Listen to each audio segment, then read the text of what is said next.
1, go!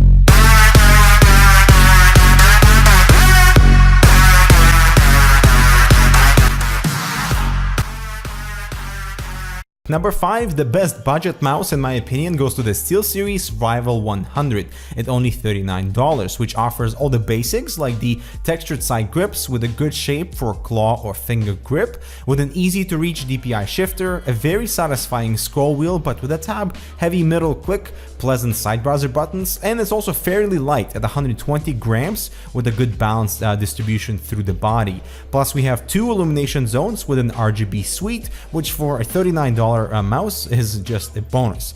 They did sacrifice a bit on the build quality side, as it doesn't feel nearly as nice as other more expensive options in our list, but it sure does make up with that awesome sensor. The Rival 100 comes with a custom optical SteelSeries sensor, the SDNS 3059SS, which is based off the PixArt 3050 sensor. There is no acceleration, tracking is awesome, and I felt comfortable very quickly with precise aim.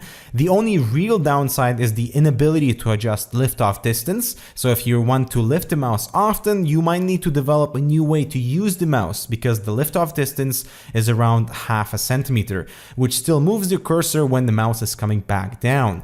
The primary left and right clicks fit a good balance between distance traveled and the weight, so the Rival 100 is the gaming mouse to get at under $40. At number 4, the best wireless mouse of the year has got to go to the Razer Mamba Chroma. Body-wise, it's fantastic. Amazing shape for palm support.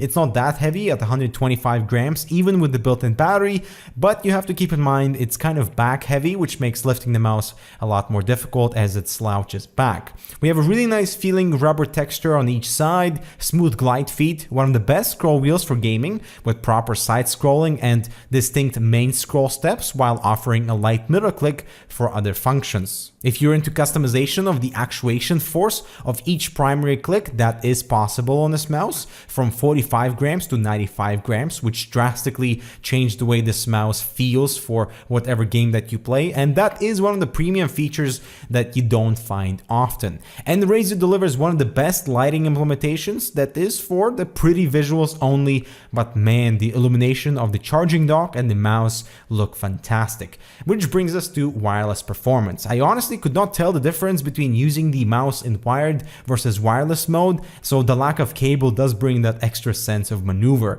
Now, if you are after a wireless performer, you'd be happy with the Mamba as long as you're aware of its limitations, which you can find in our full review linked below.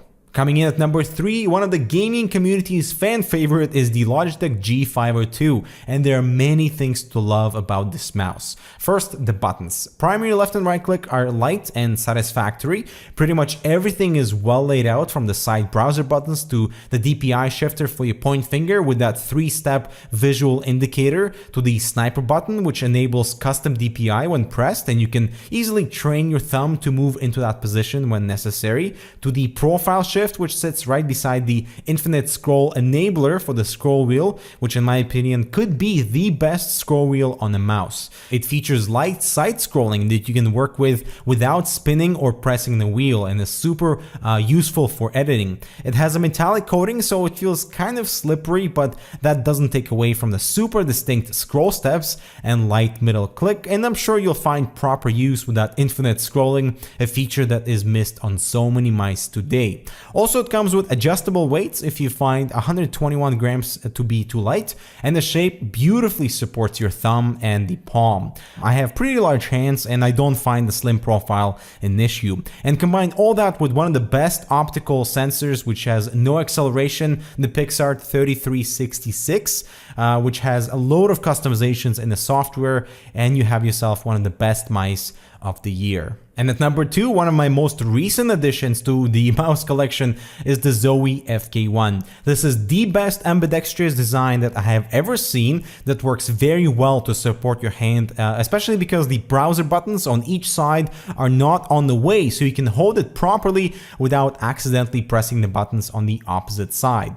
Glide feet are fantastic, and the driverless nature of this mouse is refreshing, with 4 DPI settings that are color-coded at the bottom bottom for that visual indication with 400, 800, 1600, and 3200 dpi, with perfect to very low liftoff distance and an amazing accurate optical IR sensor, the 3310.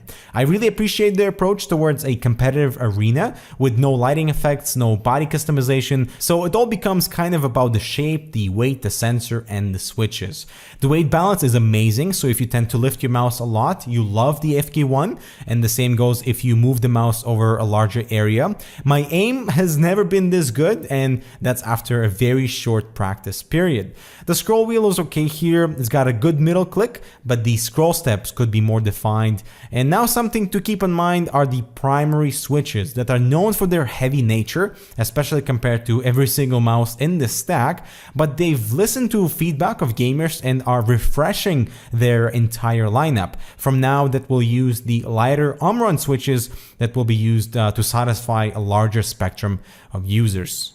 And coming in at number 1, my go-to daily driver for all my cursor needs in the office and when I'm away is the Myonix Caster. I've picked this mouse as the mouse of the year because of the price, the shape, the switches, the scroll wheel, the sensor, driver customization, because this thing has it all, although it's only for right-hand users. Now for my hand, this is the most comfortable mouse because it's fairly slim, yet with the right curves to support all the fingers. Thumb support has the textured side, which helps to seamlessly lift the mouse when needed. The side browser buttons have that satisfying light tactile actuation. The scroll wheel is rubberized with an awesome light middle click, but actually it seems that over time the scroll steps have become less defined. The Omron switches here are awesome, whether you click fast or slow, they feel amazing, and the DPI shifter behind the scroll wheel comes in handy all the time.